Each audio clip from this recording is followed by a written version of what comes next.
ফিলিস্তিন, আমরা কাবার এই চত্বরে আছি, আমাদের শরীরটা এখানে পড়ে আছে, আমাদের হৃদয়টা তোমাদের সাথে আছে।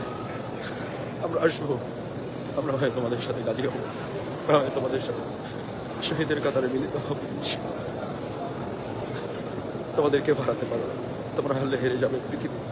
তোমাদের বিজয় দিয়ে শুরু হবে আমাদের পৃথিবীর বিজয়, মুসলিম উম্মাহর বিজয়, ইনশাআল্লাহ ইনশাআল্লাহ ইনশাআল্লাহ ইনশাআল্লাহ। প্রিয় ফিলিস্তিন,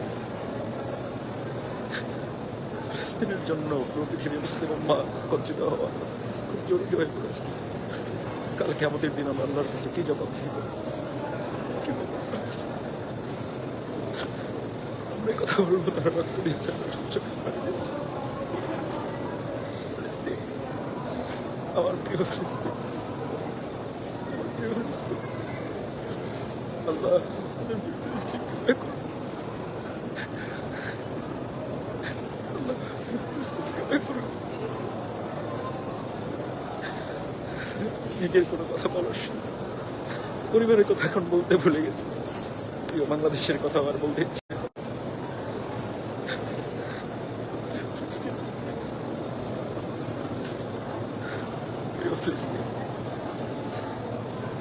প্রিয় কাবার চত্বর থেকে কাবার মালিকের কাছে বলছি, কাবার মালিক, আপনি হস্তিওয়ালাদেরকে দমন করেছেন, আজ সামুদ জাতিকে আপনি ধ্বংস করেছেন। আল্লাহ ইসরায়েলিদেরকে আপনি ধ্বংস করে দেন।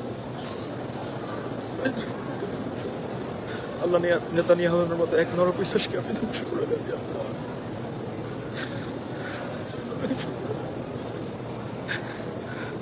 আল্লাহ থেকে বলতে পারি না। আল্লাহ, আল্লাহ নিজের স্ত্রী, সন্তান, পুত্র, পরিবারের জন্য এখন দোয়া করতে ইচ্ছা করেন। আল্লাহ, আল্লাহ ফিলিস্তিনের ভাই বোনদের সাহায্য করুন।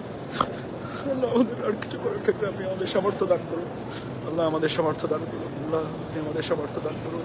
কাবার মালিক, আপনার কাবার কাছে এসে দোয়া করছি। আল্লাহ গুনাহের দিকে না তাকিয়ে আমাদের চোখের পানির দিকে তাকিয়ে আমাদের ফিলিস্তিনকে আপনি সাহায্য করুন। আমাদের গাজাকে আপনি সাহায্য করুন। ভাই বোনদের হেফাজত করুন। কলিজার টুকরা ফুলের মতো জান্নাতের টুকরাগুলোকে আপনি সাহায্য করুন। তাহলে আপনি তাদের সাথে আমাদেরকে শহীদ হিসেবে কবুল করুন।